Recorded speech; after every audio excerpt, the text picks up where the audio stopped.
Welcome to the Watering Hole podcast. I'm your host, Mary Riemann. The Watering Hole is a place to come and quench your thirst for meaning, nourish your hunger for inspiration, and feed your need for connection, featuring inspirational talks, curious conversations, mystical meditations, and other artistic expressions exploring themes on life, spirituality, nature, mystery, and so much more. So meet me at the watering hole, and together, let's drink from deep waters. My partner in conversation today is Trebbe Johnson. Trebbe is the author of Radical Joy for Hard Times, Finding Meaning and Making Beauty in Earth's Broken Places. The World is a Waiting Lover, Desire and the Quest for the Beloved, and 101 Ways to Make Guerrilla Beauty, as well as many articles and essays that explore the human bond with nature.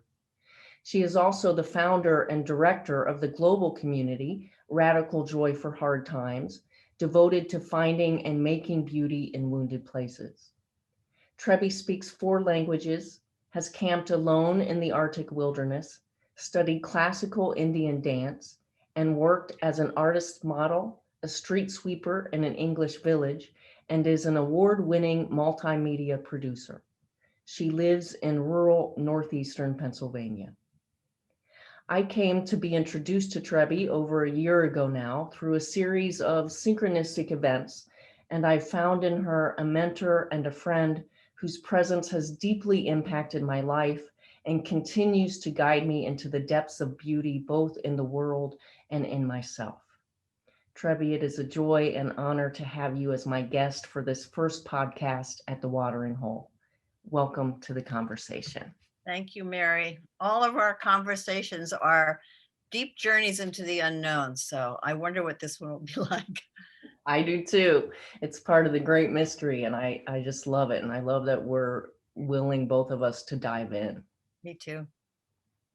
So, at your suggestion, I watched the documentary on YouTube called Living in the Time of Dying. It's a film that states clearly that climate change and catastrophe isn't something in the far off future, that it's something that's happening now. And it's something that we must face and feel and help each other through. One of the things it touches on is this idea that the stories we live by impact the way we live. And in a world so deeply entrenched in the Judeo-Christian story, which suggests that we were kicked out of the garden because of our sinful nature and relegated to this second-rate reality called Earth, we've treated it as such, as something to be dominated, plundered, polluted, because after all, heaven awaits us somewhere else.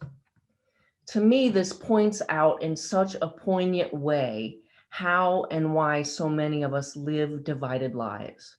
We humans barely see ourselves as nature. Mhm. But you live a different story. One of the things that strikes me about your work, and it's evident in both The World is a Waiting Lover and Radical Joy for Hard Times, is that your relationship with Earth is quite different. Your work reveals that you have a very intimate and even sensual relationship with Earth. Describe how you awaken to that sense of connection and how it informs your understanding and experience of life. Well, I've always seen nature as alive. And when I was a little girl, I think like most kids, um, the grass was alive and the flowers were alive and the stones had personalities and some flowers wanted to be picked and others didn't. And and then as I got older, the adults started saying, well, that's really just your imagination. And instead of going in my mind, oh, okay, I've been wrong all this time, I thought, all right, I'm just weird because I know that's not true. And, but therefore I won't tell anybody. So that's how I lived for like 20, maybe 25 years, just keeping it a secret and thinking I'm weird. And then I discovered ways to to introduce this way of being in the natural world with other people. And what I believe is that it's inherent in all of us. So Mhm. every time I do a program, and this has been my practice for 30 years almost. Every time I do any sort of program, whether it's an afternoon program or a 2-week program, part of the component is always to invite people to go into nature, and it could be a park, it could be your own backyard, it could be great immense wilderness, and pay attention to some sort of nature being that's calling you. And it could be a mountain, it could be a little pile of coyote poop, right? It could be anything. And sit there and spend time with it and describe it out loud and say what your reactions are to being with it, and a relationship develops. And so what would happen, I'd see people trudge off to do this little exercise going like, that's not going to work for me, that's only some people can do this. And then they come back and I say, who has a story they'd like to share? And some people would say nothing happened. And I always say, something always happens when you go into nature, because you're bringing you and nature's bringing it, and you're both in constant flux. And then the stories would emerge. Everyone knows how to do this. And the more we practice, the more alive and intimate and informative and fun and funny and humorous and adventurous it becomes. So it's just been part of my life forever. I love that. I love the idea that it's innate because, maybe one of my biggest doubts these days is it innate? Is this relationship that we have with nature something that we have to be taught that we're not teaching anymore? Is there a reverence that we can contact just because we ourselves are part of this unfolding reality? And if so, how can we foster that? Because I think it does change how we interact not only with the world, but how we see ourselves in it and part of it, Mhm. you know? Yeah, and one of the things that I think I wrote about it, I think in The World is a Waiting Lover, is it's one of a small and simple way to get back in touch is just to notice what you're noticing. Instead of just like going sun setting, like how is the sun setting? What are the colors in the sky? Mm, Spend like 1 minute with it. right. Or if you pass this, there was a wonderful story that somebody told me once about, she would jog in the city park every day, and it was a circle, and she'd pass this rose bush every single day. And then one day it dawned on her that maybe she ought to stop and smell the roses. So, I mean, that's the kind of thing. You stop for 5 seconds and smell the roses.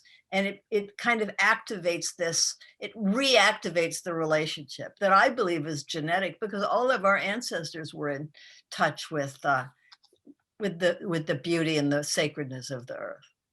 Well, right. And we share so much of our genetic makeup with the rest of the world, with the rest of creation. So to me, that's a beautiful way of talking about our kinship. Right. So what's it been like for you? I mean, did you rediscover that kinship, or? I like you as a kid, I was outside a lot. And I loved being outside in nature. I love the smell of earth. I love, there's certain smells that take me back to memories immediately. And we don't often talk about the beauty of smell in some ways, but it can be such a registering event in one's life. So I think I did have it as a child, and then I think I kind of unlearned it. I kind of got away from it and got into, pursuing school and education, and I got away from it. But it was something I kind of always sought out. I had a favorite tree in my backyard, and it was kind of a half dead tree. And but it was a tree that I could climb because it was short enough and had a knob just on the side that I could place my foot on enough to get up into it. And I could sit there for hours and hours and really just commune, really just be with the tree. I felt like I was part of the tree, you know. Mhm. But I think I did get away from it, and then I came back to it. I in my undergrad years, I worked out in Rocky Mountain, and there's something about changing venues, that sort of awakens you or enlivens you again. You start to see again in the way that you're talking about. You start to look again for beauty in ways that you don't when you become familiar with a place, I think. And those experiences sort of reawakened me to my relationship with Earth. But I think it's something that I kind of come in and out of like a dream, Hmm. and that's why I really treasure my relationship with you, because it's, since we've been talking, it's much more consistent. It's something that I really do practice. It's something that I wake up to every day now and see it, and sort of soak it in. Yeah. And the beauty of the natural world is always with us. So I recently was rereading a story in the book by Viktor Frankl, who was a doctor who was in Auschwitz. He was a prisoner in Auschwitz. And he told the story of how one of the prisoners came dashing into their barracks one day, telling everybody they need to come outside and look at the beautiful sunset. Mm. Even in those kinds of circumstances, the beauty of the natural world has the power to just elevate us, and it doesn't change our circumstances, but it's like it lifts us out of that moment just long enough to say, there's something beyond me, there's something beyond my circumstances.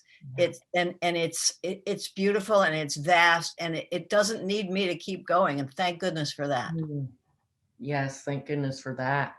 That's such a great story, right? Because that does tell us that beauty can infiltrate any circumstance. I mean, any circumstance. And I mean, I do know that in my life. I've experienced that in my life where I've been in the pits of despair, and yet I've experienced beauty even there, not separate from it, but in the midst of it. Yeah, and I'll tell you a story about that. So, which is a very personal story. So, my husband died in August. It was quite sudden. We knew he had cancer, but we had no idea it was that bad. He died in a really lovely little hospice facility. And like 45 minutes after he died, after I called his kids and a couple of my friends, packed up our stuff, I went outside to get in the car and go home. And it was about midnight, and it was summer, and outside in the woods, it's like the entire air, all the trees were winged and ringed with the sound of katydids. It Mm. was just amazing. It was like it was on a road, it wasn't even really in the country. And I just put my bags down and stood there for a minute and listened, Wow. because it was like what I was saying a minute ago. It was that sense that nature is alive and it persists, and it has nothing to do with me, and in this moment it has everything to do with me, because it's like a promise that I can get through this, and no matter what's going on in my life, I can always realize the experience of beauty. Wow. Absolutely. So before I picked up my bags again, I just put my hands together and I bowed to the katydids and thanked them, and then I went and got in my car. That's so beautiful. I find myself bowing all the time to nature now.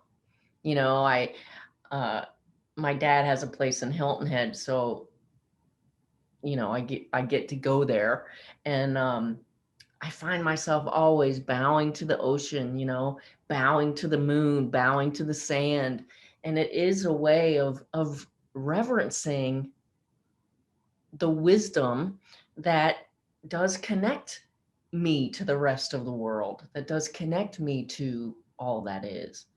And to me, that's a very grounding practice, actually. Yeah, and what you've done is you've moved that thing of noticing into practice. So you could just say, "Wow, I like this," or "This is beautiful, this is grateful."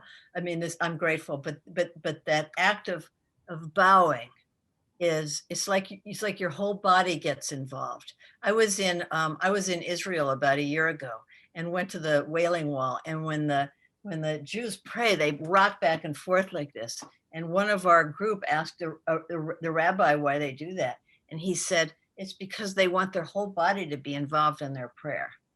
So they go back and forth like that as they say their prayer. And bowing is kind of a version of that. It's like saying, I don't, this is beyond just thinking or even believing with my heart. It's putting my whole body into it. Absolutely. One of the back in the day when I was studying world religions, of course, I was looking into Islam, and I fell in love with the Sufi tradition. And one of the things I love about it is salat, placing the third eye on the ground.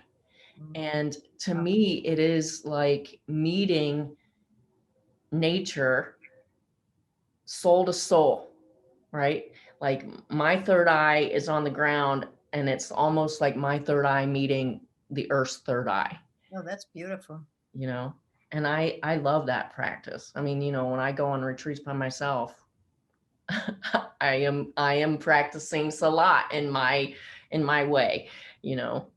That's beautiful. What's it? Salat? S-A-L-A-T? Is that how to spell it? Yeah. Yeah. So, the practice of bowing and thanking Allah for all that is. Nice. Beautiful. You talk about that in a way in Radical Joy when you talk about the gaze, Yeah. befriending the gaze.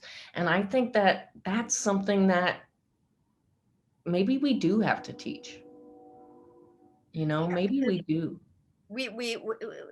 I think it's especially true. I think of Americans, we tend to rush into a situation that's not quite the way we want it to.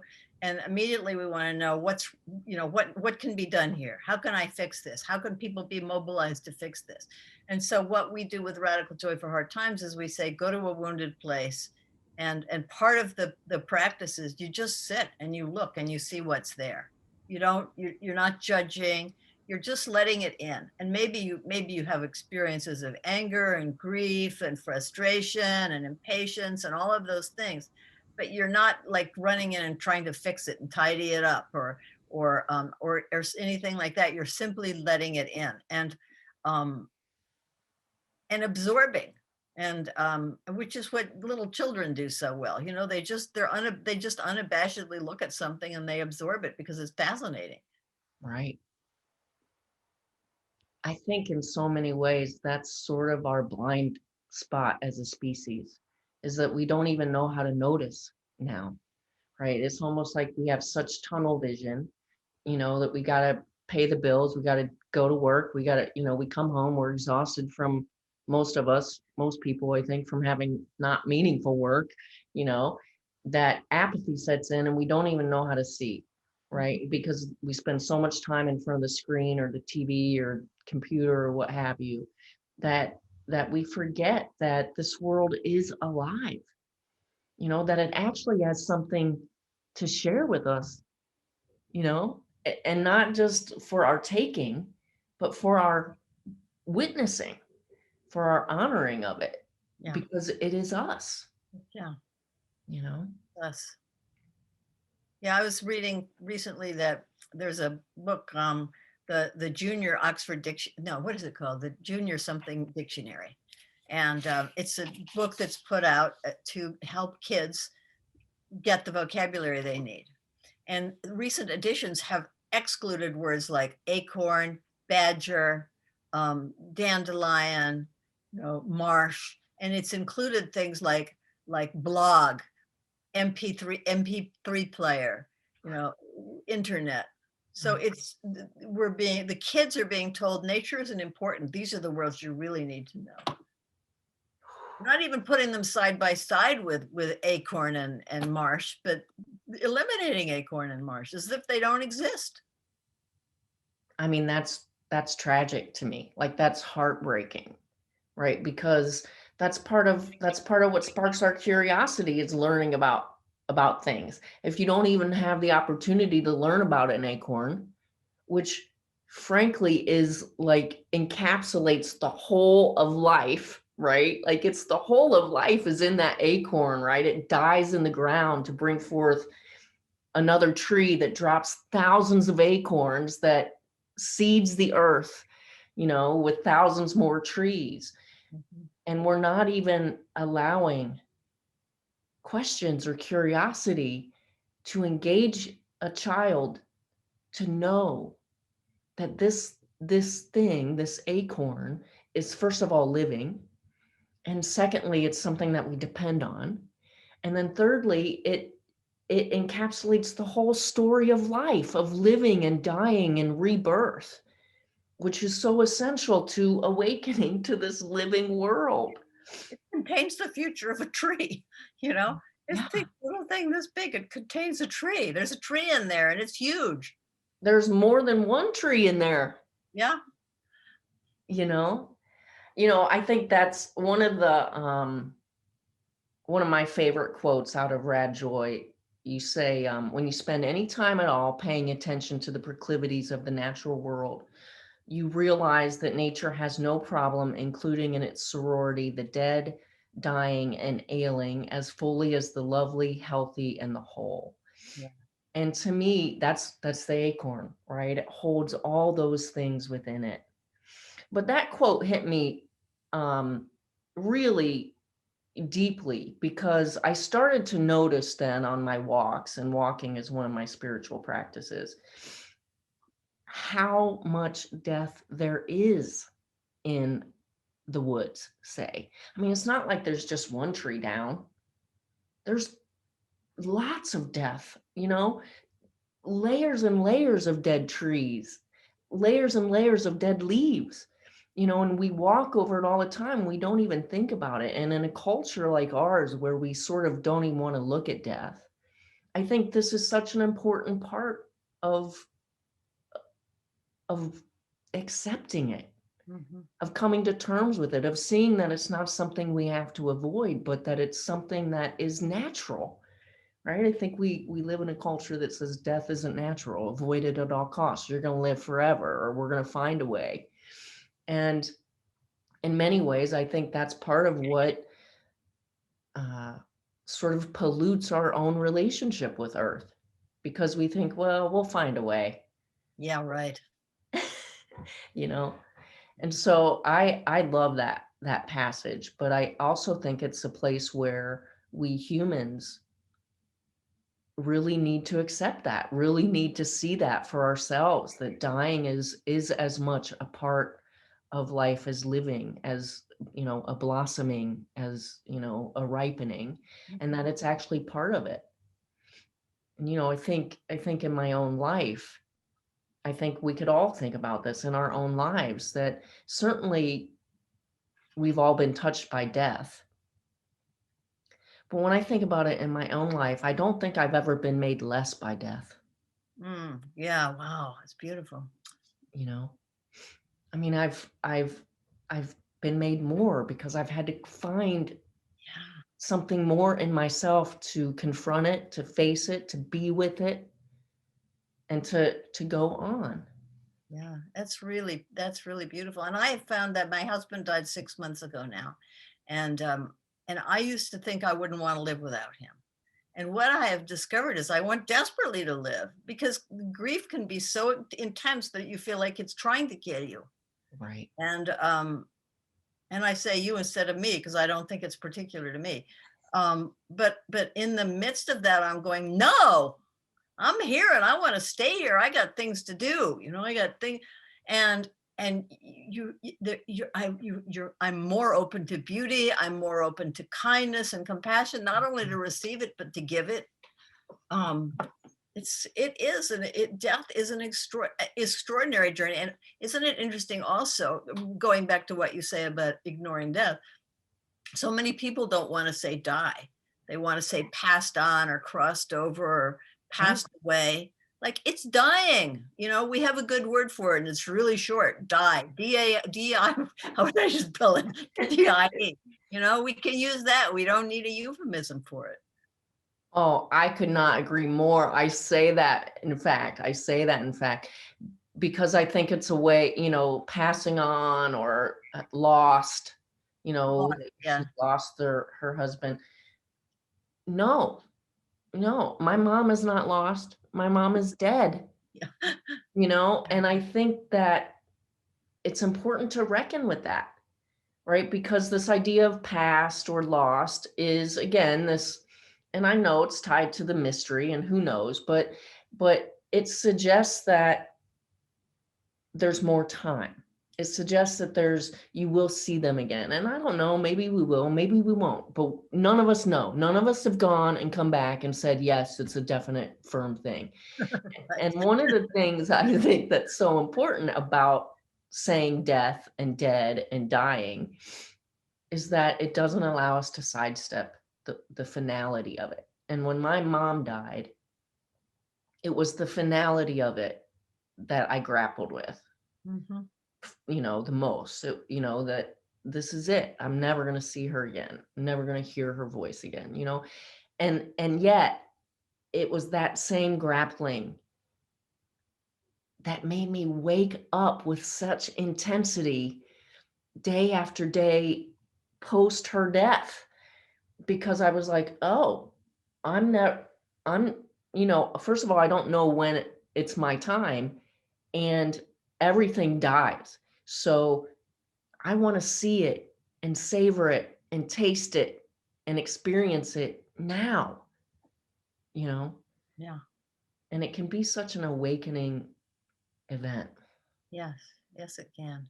you know. It's hard. It's difficult, but it's if we're present for it, it can be such a teacher. And it takes Absolutely. guts to be present with it. It does. It does. I'll share this story. When my mom died from esophageal cancer, and when she was diagnosed, I said to, my girl Amanda, I'm gonna tie one on. I'm just gonna tie one on. I'm just gonna drink. I'm gonna drink it away. And I tried that. No good. Don't recommend it. And the next day, probably not the next day, but the day after that, I was sitting with Amanda and we were talking, and I said, you know what? I really want to be awake through this. Mm. I really want to be awake, and I want to be present with my mom, and drinking's not going to do it.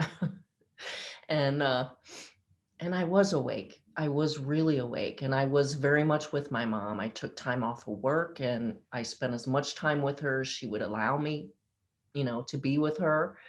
One of the things she would say is, I don't want you all coming home and just staring at me, you know, and it was beautiful. I mean, it was hard, and there was anguish and sadness, but there was also healing and connection and profound love shared in that time. And Yeah. I'm so grateful for it. Yeah. Me too. You Me know. too. So let's talk a little bit about the wounded place. I know that Radical Joy, the community, just had an event in January to honor those who had died from coronavirus. And you've said in our conversations, everywhere's a wounded place now. And I think that's also very true. I mean, everywhere is a wounded place, not just because of coronavirus, but because of what we've done to the planet. And I wonder how you, or would you be willing to share a story of how you yourself came to that realization and practice, and why even you felt a need that Radical Joy community needed to have this day of global mourning? Well, the question is why we came to the Global Day of Mourning, not how we came to Red Joy. Oh, I kind of want to know about both. Well, I'll briefly answer the Red Joy part because I'd rather answer the other one right Okay, now. great. The first part about Radical Joy for Hard Times came when I did a video more than 30 years ago about an Oneida man named David Paulus, and he had received a National Science Foundation to recycle steel waste, a grant. And when I went to interview him, he talked about how he had a realization that the waste was not an enemy to be conquered, it was an orphan that had gotten separated from the circle of life. And his job was to bring it back into the circle of life. And I was really, really touched by that. And it just, like that acorn, it just took root in me. And so I launched out on this, certainly not full-time search to figure out what does that mean. And so Radical Joy for Hard Times, our focus is going to hurt places, the kinds of places that when something happens to them, we tend to think that they have abandoned us. And so in response, we abandon them. And it could be, it could be a clear-cut forest. It could be a mountain whose top has been shorn off for coal mining. It could be a gas fracking land where there used to be a farm. It could be all kinds of things. It could be the bushes in your own backyard that the honeybees don't come to anymore. Mm. So what do we do with these things? We might get mad, we might feel sad, but then we start like them like they don't exist anymore.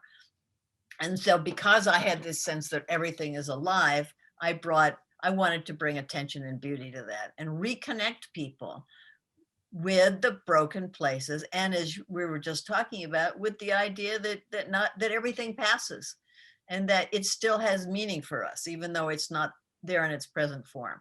So that's what we do. And Radical Joy's purpose is to have to do with the wounded places that are like parts of nature in our community.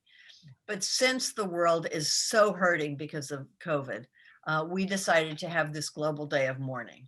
And it's kind of like the first step of Radical Joy for Hard Times. The first step for the practice is go to a wounded place and just go there. And so we were saying about coronavirus and the world, go to this wounded place, which is the fact that at the time of that, there were, I think, 1.7 million people around the world had died, 300,000 people in the US. 1 month later, we have 200,000 more deaths in the US from that disease. But so that's astonishing. But anyway, so we just felt like it was a good idea to pause and say, what have we lost and how have we been coping? And let's just talk about it. So it was all online, of course, unless people did something with their family.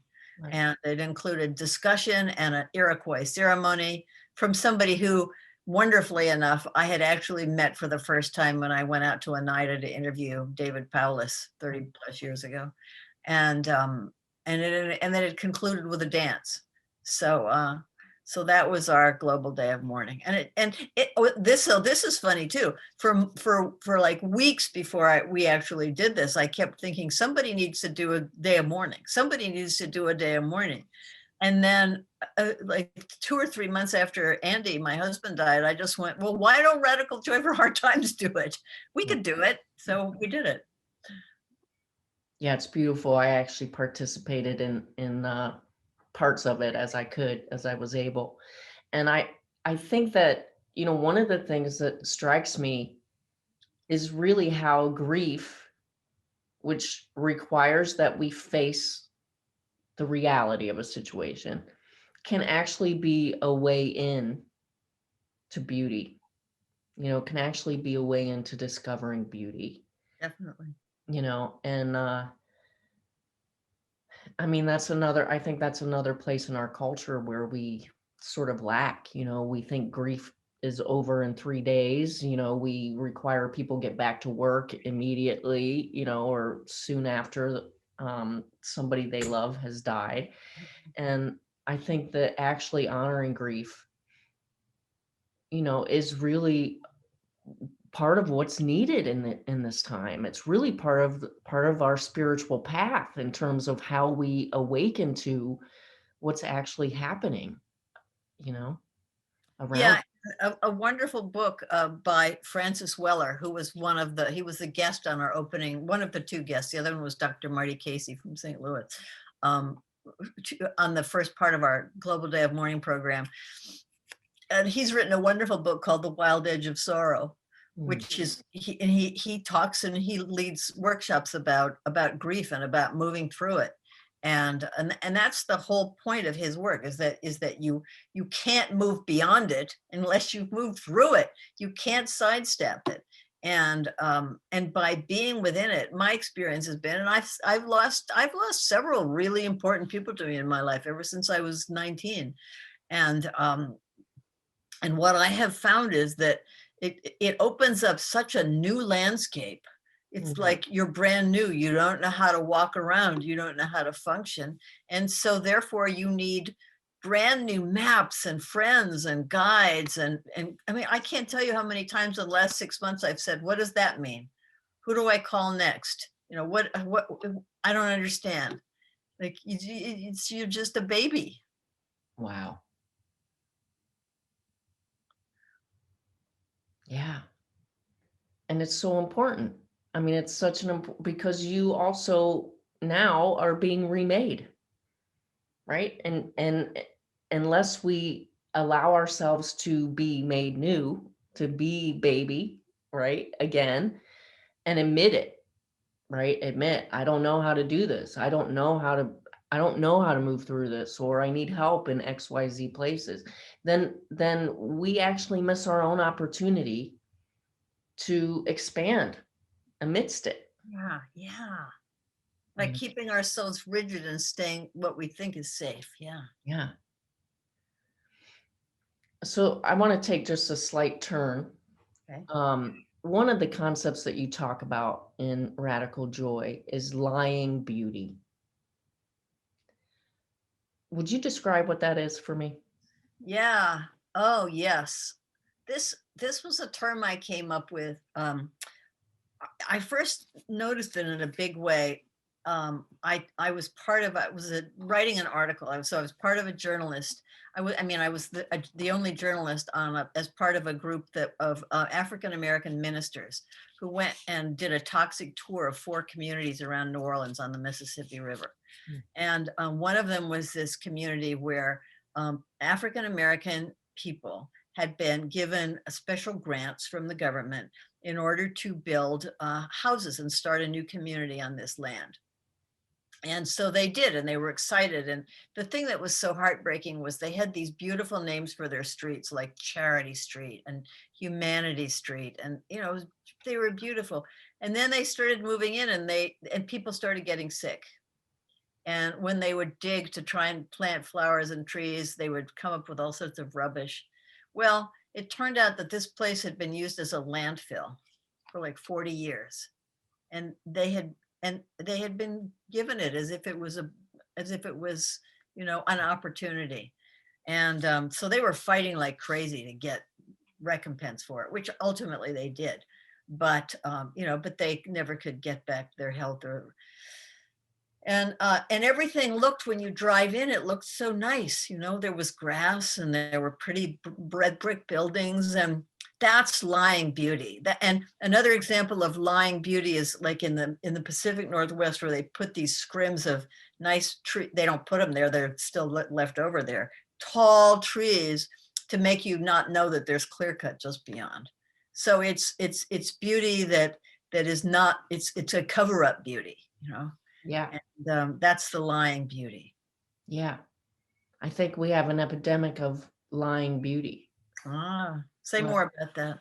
well, it's not just kind of out there. It's like, you think about sort of, I guess I would call it fake beauty, right? Like we put so much emphasis on how a person looks, say, for example, and maybe they do plastic surgery or whatever, but inside they're not kind, or not nice. And where real beauty comes, from within. Or we think about, there's truly an epidemic of pornography, global. Scientists have shown that now young men in their 20s are impotent because they're so taken by this lying beauty Oh of my God. pornography that they don't know how to be with a real person, Wow. right? And Awful. it's so sad. It's so sad, and it's perpetuated at anywhere we turn. This idea that beauty is material, that beauty is, well, money, that beauty is pornography. New So, car. Yeah. yeah, White shoes. Your 1,000 pair of high heels. right. Made under what conditions? Yeah. Like made under what conditions, when there's the people making those things are living in atrocious, oppressive conditions often, you know? And so I think that's another place where I think we have to wake up to the reality of it, So let's talk about that. What's real beauty? Let's kind of play with what are characteristics of or qualities of authentic beauty? Wow. That's a great question. I don't know if I've ever thought about that, even though I've thought about line beauty. I think it's maybe something that makes us want to do a double take, maybe. Mm, Like you glance and then you have to look back again. yeah. Um, or you fall into you fall into a moment of gratitude, Yes. or or you feel like gasping, you know. Yes. And what's beautiful to one person may not be beautiful to another, although certainly things are shared. I mean, one thing that has always kind of touched me is that the United States Highway Department has these scenic overlooks all over the place. Yeah. It's like the United States Highway Department. I mean, come on, it's a government agency.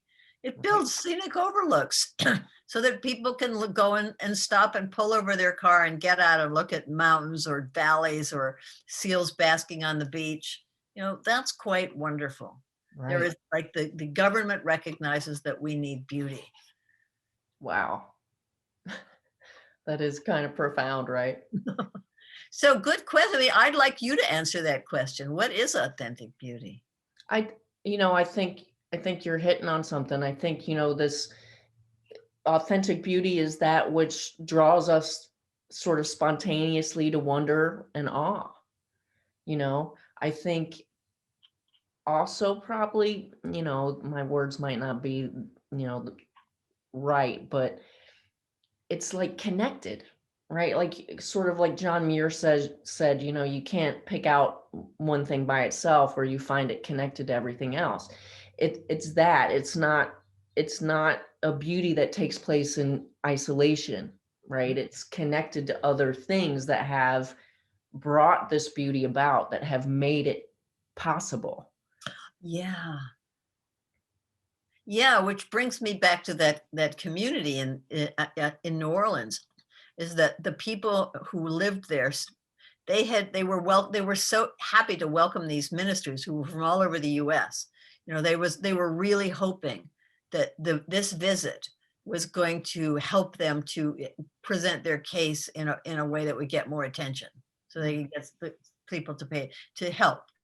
And they created the most beautiful lunch. There was fried chicken and mashed potatoes and biscuits and just this delicious lunch. That was the beauty there.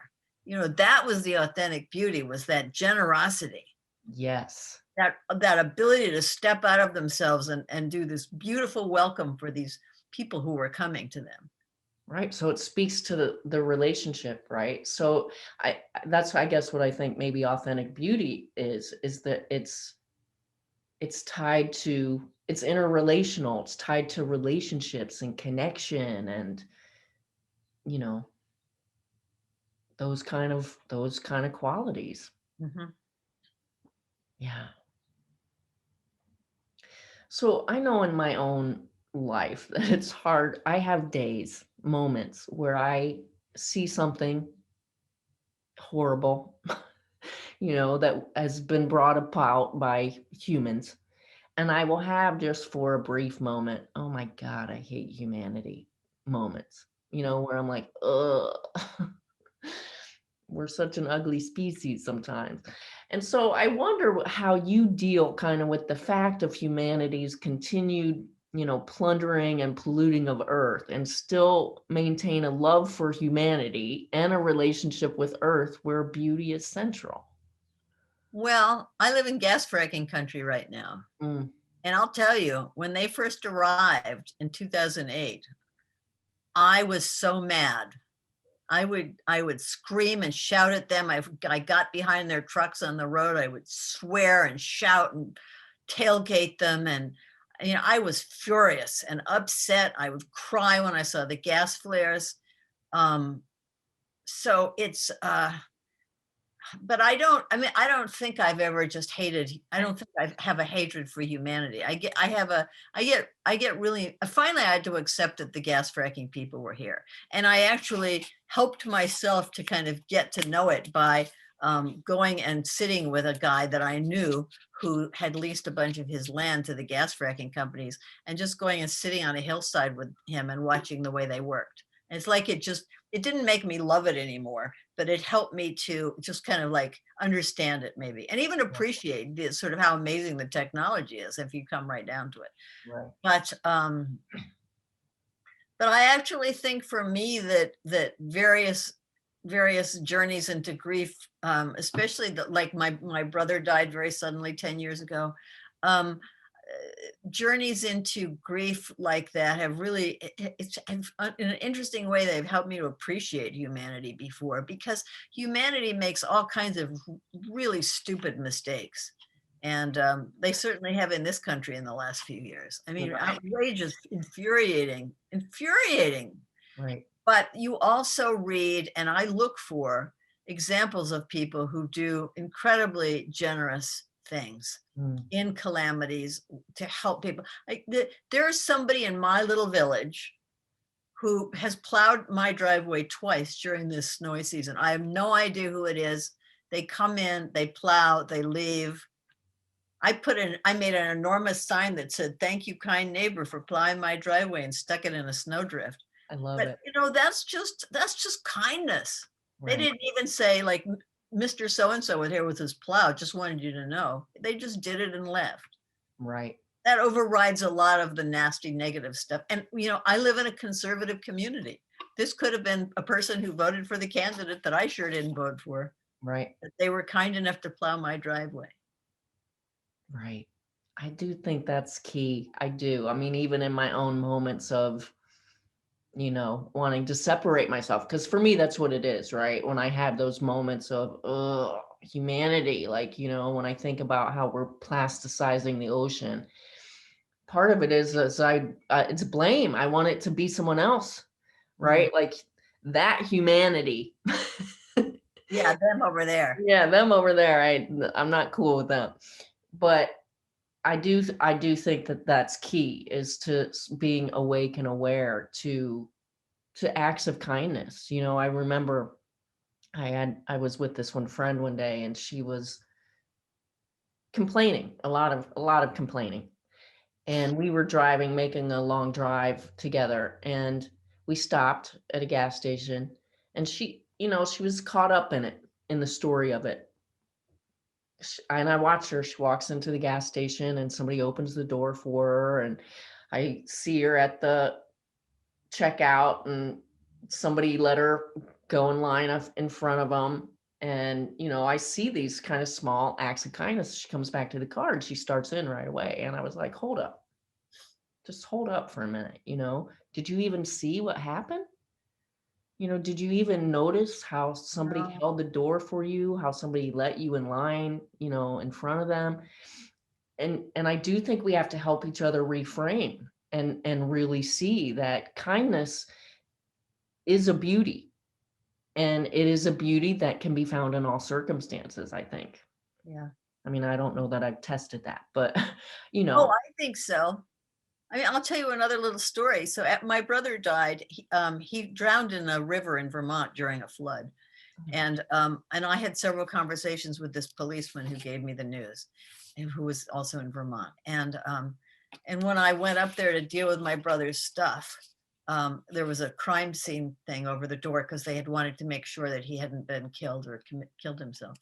And so I called this policeman from my car and had a conversation with him. And at the end of this conversation, he thanked me for being so helpful and cooperative at such a hard time. And I thanked him for being so understanding and compassionate at such a. So here's this guy who at that moment gave me the worst news I'd ever had in my entire life. I've Wow. never even met him. And we're having this moment of like mutual respect and appreciation for each other. Wow. You just don't ever know. Right. That's part of the mystery, right? Like that's part of the beauty of life and the mystery that we live in, is that you don't ever know how it's going to show itself. Yeah, and like, so what I'm curious about is when you pointed out to your friend how those people had been nice to her, did she switch gears, or did she pay attention to what you were saying, or did she go back into the complaining? For a minute. For a minute she switched gears. But it told me something, right? It told me something, that we can get into those tracks. those ruts. I mean, that's a rut. That's a way of thinking. That's, this person happens to live in a world in her mind where those stories are fervent, They're the you big know? stories. Yeah. Yeah. And I think that part of what we have to do today is question what stories we're telling ourselves, Yeah, that's good. because first of all, I don't know about you, but most of the stories I tell myself in my mind are not true. Like I'm telling stories about, you know, whatever, the guy who walked past me with a weird look on his face, and I'm making all kinds of stories up that it's somehow about me. But the key is recognizing that, first of all, I don't know,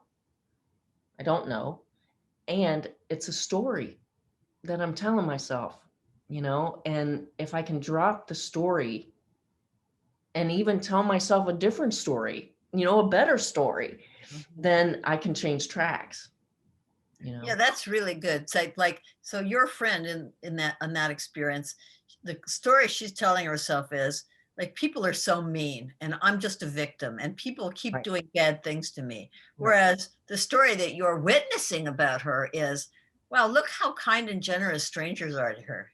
Yes, So it's totally different. right. And we're in the same moment.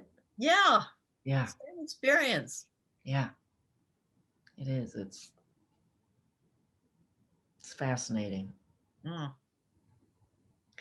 So another quote that I love from Radical Joy, you say, learning to live with wounded places is a mission threaded with finding and making beauty. If I'm open to the likelihood of it, I can always find beauty under any circumstances, whether it's a kindly gesture from a stranger or the first shoot of greenery shoving up through the waste of a calamitous event. Beauty is the antidote, you say, to grief and despair, and it's the one sure thing that I can bring to bear when I confront a place that has fallen on hard times. I mean, Trebby, that is the call of humanity right now, I think, right? To find and make beauty and to bring it to bear now, right now, today, this moment, you know. So how do you keep that practice fresh for yourself? It's just ingrained. I mean, I just have to say it's just ingrained. It's keeping that portal open. You know, Mm, like being aware that of having that of having a conversation with a policeman who was kind. It's just I think if we keep that doorway open, almost like their antenna, like beauty, I mm, can find and make beauty at any time. This isn't just about me that's saying this. This is true. And you constantly, like anytime there's any sort of a calamity in the world, the news always talks about the people who step outside of their own grief and anxiety and they do something generous and kind and beautiful for other people. We need these stories because yeah, we need to remember that there's always an opportunity to find and make beauty. There's always an opportunity, no matter what's going on. You know, you can notice a beautiful sunset when you're in Auschwitz. right. You can you, there's always opportunities for making beauty. And like any kind of practice, the more this becomes regular, the more it happens because Right, the doors get wider and wider and wider. right. I would say that, you said have keep the portal open. In many ways, in my experience of you, it's that portal is the heart, Hmm. right? It's like can we keep our hearts open, even amidst tragedy, even amidst trauma, even amidst, ugliness? Can we keep our hearts open? And to me, that's the way that we can experience authentic beauty, right? The relationships that sustain us in those times, Yeah, you know. definitely. Would you say that practice is the practice of finding and making beauty anywhere, anytime? That is that what you call guerrilla beauty? Well, Guerrilla Beauty in my book, and I wrote this little book called 101 Ways to Make Guerrilla Beauty. I have a chapter on it in Radical Joy for Hard Times. It's specifically, it relates to what the kind of beauty that we do with Radical Joy for Hard Times, which is to go to a place and create a gift for this place. And in order to create this gift, we don't need to be an expert. We don't need to haul in a lot of supplies. You don't have to be spiritual. You don't have to mobilize people. You make beauty for the place out of what the place itself already has there. So sticks or stones or mud or rubbish, you make beauty. And the message doing that is that all the beauty that any of us or any place needs in order to be beautiful is inherent. It's right there. It doesn't need outside influence or money or expertise. And that's the guerrilla beauty. So, in the when we spoke about guerrilla warfare, especially in Latin America during the 80s, it was groups of small bands that would rush into a place and do something like a quick skirmish, cause some damage, and dash out again. They knew the land. They came in and they left. It wasn't a big organized deal. It wasn't official. And it was quick. And so that's what we do. We go in and we make beauty. I love it. And then we leave, and we're only the first artists. This is not about posterity and fame and signing our name and making it last forever, because the wind and the sun and the animals are going to take it away. So that specifically is guerrilla beauty for a place. I love that. One of my acts of guerrilla beauty, if I can share, was, Dayton was hit by several tornadoes, and obviously it took tons of trees down. And one of the trees that was down happens to be or one of the plots of land where the trees were down happens to be near a park that I walk in often. And I would go and visit this one tree that was down. It was still alive, like it still blossomed in the spring. And one of the things I loved about it, which frankly I probably would not have paid attention to except for being prompted by your work, was that I did go and I would just sit with it and kind of just commune with it. And I realized that because the tree was on the ground, I could touch the branches that touched the heavens, and I could touch the roots that bore deep into the earth, that I would never be able to do when it was upright. And so I took some of the branches that had broken off, and I made a huge peace sign in the arms of two branches that were still connected to it. So it's like there's two branches, and then I made this huge peace sign in the middle of it. And I fell in love with that tree. I fell in love with that tree. Yeah. And I just love that it gave me the opportunity to touch the sky. Yeah, to touch the sky and to touch below the earth. Because we don't get to do that. Right. I love that. Yeah. So I know that in June you have Rad Joy has the Global Earth Exchange. Tell us about that. Yeah, this will be our 12th Global Earth Exchange in a row. We started it as a way to launch the organization in 2010. And it just was people loved it so much, we've done it every year. And it's one day in June when people go to a wounded place that they care about, and they do these simple steps. You go there, a lot of people go alone. Some people go with big groups. A lot of people go with small groups. Go to a wounded place. You get to know it as it is now. You share your stories, and then you make a gift of beauty for it. And then there are all kinds of variations of that, of course. It doesn't have to be done in any particular order. The important thing is to go in person and to make the gift. That's what really counts. And so it's been so amazing what's happened, because there have been Global Earth Exchange, and then we put all the pictures and stories. We ask people to tell us a story about what happened and send us a picture. And we put them on the website. And we've had scientists in Antarctica. Wow. Doing something about glaciers, and not like scientists don't do spiritual stuff. They took a picture of this is me in front of my glacier, and it's melting, it's retreating like blank number of yards a week. We've had farmers in Bali doing things because the the rains are so bad it's knocking the blossoms off the clove trees. We've had a group in Johannesburg doing it for the birds, the migrating birds. People go to Superfund sites and old neighborhoods that are being torn down and places where there's been violence. And it's a way of getting to know these places with other people. And you were talking about falling in love with that tree. A lot of times people will say, I went to this place because my friend invited me and I thought it was kind of going to be a dumb idea and it was going to be depressing, but I ended up falling in love with the place. A lot of times people say that. There's something about this act of getting to know a place and then giving something back to a place that has given so much to us, to humans, to animals, to the water, to the plants, to give back.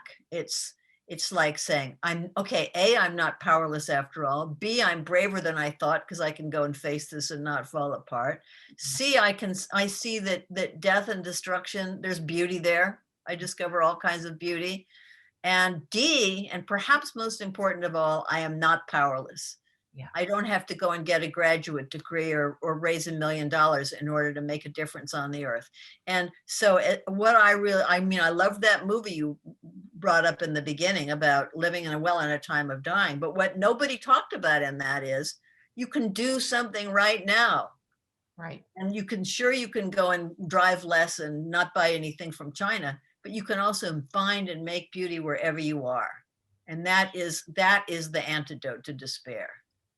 I agree 100%. I think that's one of the things that is hard is overcoming that feeling of helplessness and actually being with a place in the manner that you speak of is so empowering. I mean, I've discovered that myself. It's so empowering because it does exactly, it does take an orphan place and bring it back into the circle of one's own life. Yeah. And that makes me expand, right? Because now I realize that place is still part of me. Yes. And I can make a difference. Right here and right now. So it's going to be June 12th this year, Saturday, June 12th. And as a matter of fact, we're having a meeting today to talk about is there going to be a theme, and it had to be slightly different last year, actually a lot different last year because we were in the middle of the pandemic. Right. But it's so how are we going to run it this year? So there will be details on our website, which is radicaljoy.org, very soon. Okay, awesome. Great. Well, as we bring our time to a close, I want to pose one final question to you. This world is so full of mystery. There's so much mystery in the world. What mystery do you wish you knew the answer to? Oh, gosh.